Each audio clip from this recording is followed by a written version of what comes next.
Dito na po yan sa LB Plus Family. LB Plus Family! LB Plus Family! LB Plus Family. LB Plus Family!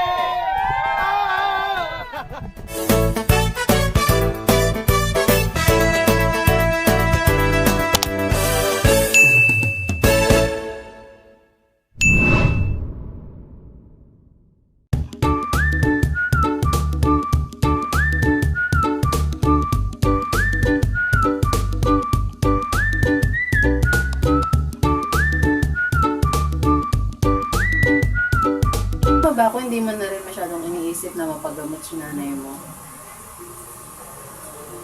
Hindi mo na ano, ganyan lang din. Diba? Diba kasi, aminin natin sa hindi, wala naman talaga tayong kakayahan pagamot si nanay. Ang may kakayanan nun, yung mga taong kumakatok sa'yo tumulong.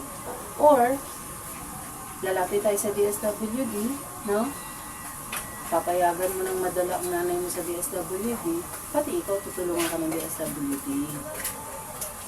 Hindi ka naman papabayaan eh. At free ka pang gawin at dalawin din si nanay. O baka nga pati ikaw isama ka doon eh. Isama ka sa kung saan si nanay manunuluyan.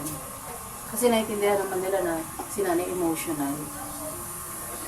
Ano yan, yung tingnan nyo lang, geriya ka lang. Yun nga. Mga emotional niya. Oo, tama. Ano, maramdamin. Ito bibigyan lang kita ng idea. Si kuya tutulong at tutulong. Pero may limitasyon yan. Hindi mo alam hanggang kailan. UD ay panghabang buhay yan. Bakit? Kung matanda na yung nag-accept sa inyo ngayon o tumanggap, umiikot lang kasi ang mundo. Marami pang batang papasok sa ahensya na yan na patuloy na tutulong at tutulong. Hindi mo ba yung sinasabi ko? Hindi yan kasi, Anong pagkaintindi mo? may limit sa may limit. May hangganan yun. Ba't ko binabanggit sa iyo to? Kasi concern ako sa iyo, sa inyong nanay. Totoo naman. Na sana kapag naalagaan si nanay, yun talagang, alam mo yun, yung trabaho talaga nila yung ginagawa nila. Kasi once na hindi mo trabaho to, ginagawa mo, ang tawag doon, pagmamahal. Pagmamahal yun. Yun naman ang kagandahan sa ginagawa. Tulad namin, nila kuya, tingin buddy, hindi namin kayo kamag-anak, pero tumutulong kami. Pagmamahal ang tawag doon. Sakripisyo, pagtulong, totoong pagtulong. Pero sa DSWD, hindi ko naman sinasabing walang pagmamahal kasi ang mga tao pumapasok dyan, kaya sila nag-aaral sa ganong pag-aaral dahil may puso silang pagtulong. Pero kapag naging trabaho na nila yan, trabaho nila yan, ibig sabihin obligasyon kayong tulungan talaga. Paliguan si nanay, pakainin, bigyan ng gamot, tapos ikaw i-assist ka nila sa mabigyan ka ng trabaho o negosyo, mabigyan ka ng mga damit, hindi na kayo mamamali mo si nanay. Ngayon, sa kwento ko sa iyo napakahaba, nakinig ka ba? O inanto ka? Nakinig naman ako, eh. Tama So naman sa ano SWD. ang napulot mong aral na gusto kong matutunan mo talaga at tamang desisyon ang gawin mo? Sige, umili ka. Hindi ka mamamalimos, yun ang objective natin. Hindi ka mamamalimos. Tama lang po yung sinabi sa SWD. Kasi yung SWD, trabaho po nila yun. Sa SWD, natutunan ko rin yun. Parang trabaho po nila yun. At saka, mission nila yun eh. Mission nilang gampanan yung mga ganyan. Saka talagang tama yun.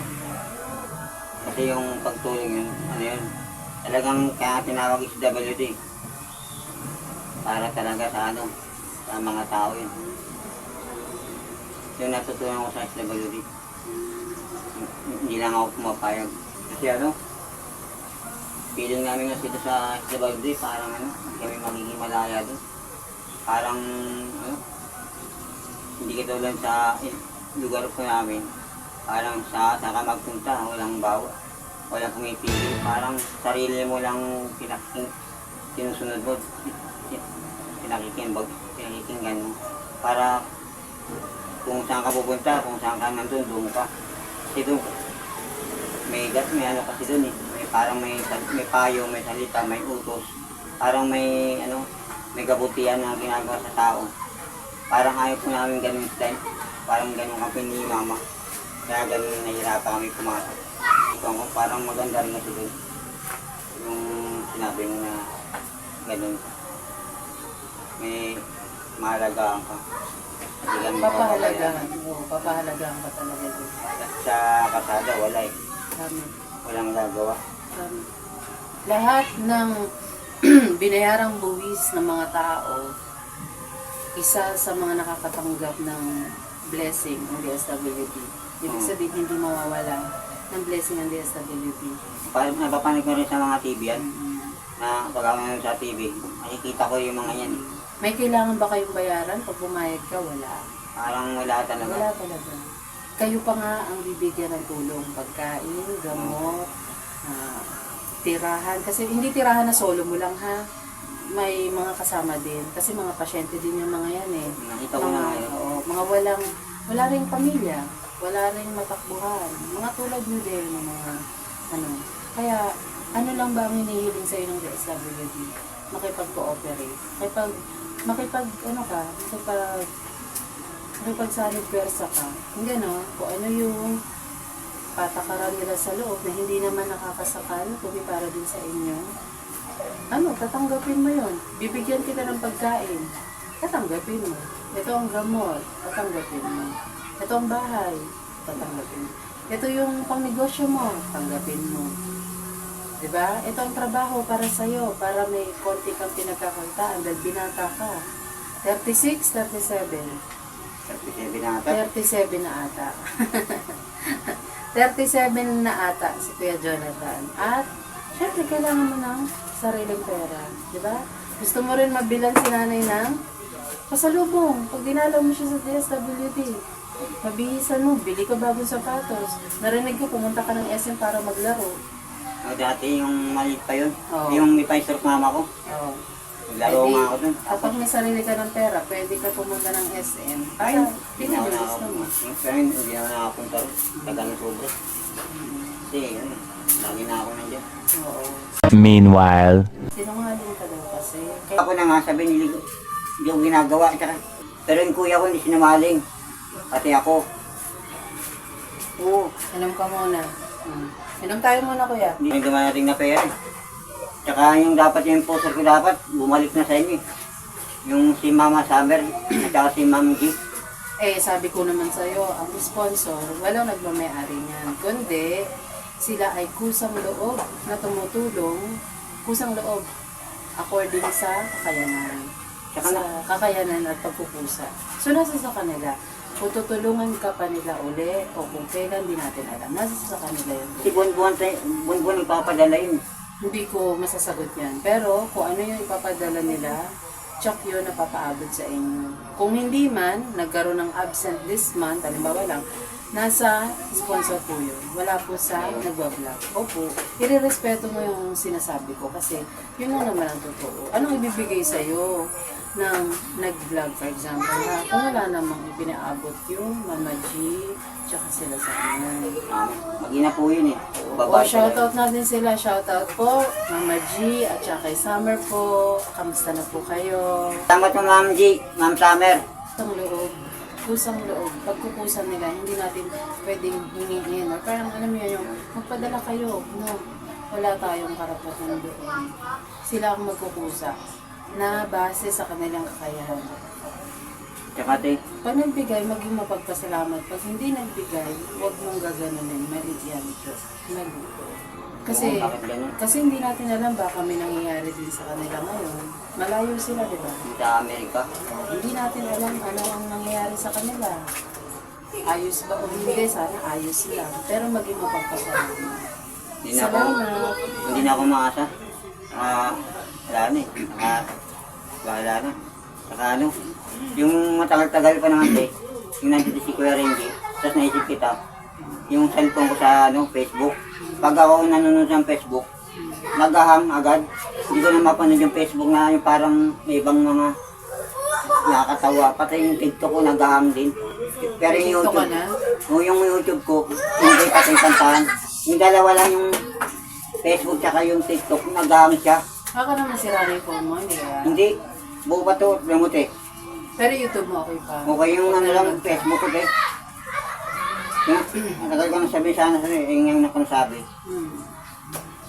Baka wala kang wifi. Yung may wifi at saka may load, ay, nagangagad siya. Sample. Bigyan mo nga. Ayan tayo. Teka. Nag-aaral siya, nagangagad. Parang naglalakagad siya, parang, Pero kung wifi, tuloy-tuloy. oo. Hindi, para sa manding, kat may wifi ka, may load ka sa aircon. Ay, wala. Sorry. Pakipindot mo rin yung Facebook. Parang nawawala agad, umaandar konti. Ayun. Ito, tingin mo, mawawala agad yung mamaya-maya. Nawawala yan eh. Oh, hindi naman. Okay naman. Ano ba, pero kami na nawawala eh. Okay naman, kuya. Ito ba nandun pagkauna nandun na Baka matagal? may multo ka lang.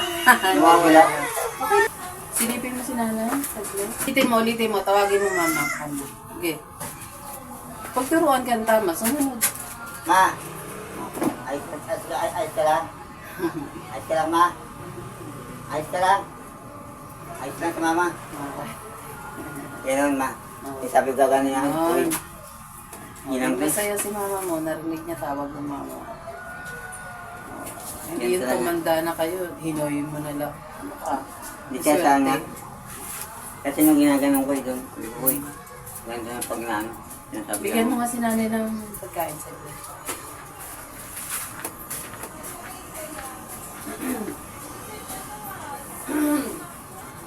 Tag-isa kayo. Buksan mo at bigyan mo na siya pakainin na. Tapos isasayo. Na si Kuya Jonathan at nagliliwanag ng kanyang kaisipan. Pero huwag mo sana kasi sa isip mo hindi sa Biblia. Oo, ito nandiyan yung take. Napanood ko naman sa TV yun eh. Na Huwag nakita mo ko akong na yun. niloloko, ha? Opo, nandiyan yung loko, Huwag mo napapanood akong sa TV. pinapaikot. Oo nga po din. Yung di pa nga isok mama ko, napanood ko na yung SWD. Sa TV. Yes. Napunta na rin ako doon eh. Yung sa kapatid ko, sinundo yung mga mag-ina niya. Kaya hindi pinapalabas. Sinama. Hindi mama ko. kulungan yung napuntahan mo, ha? Di sa Oo. BBD talaga, ha? Doon nga yun. Baka office lang yun. Hindi talaga yung bahay talaga ng pinatutuluyan. Hindi, ganun din ata, maliit pa lang. Doon din sa may parang ano. Kung ako tatanungin mo, gusto ko sa ako Ate LB, gusto mo ni Ate LB mapunta kayo sa disability. Tama naman. Kasi nandun yung mga professional na mga gagamot kay nanay. Kung hindi mo sa disability, meron silang connection sa ospital. Isasakay lang kayo sa sakyan, tapos gagamutin na kayo. Wala na kayong iisipin.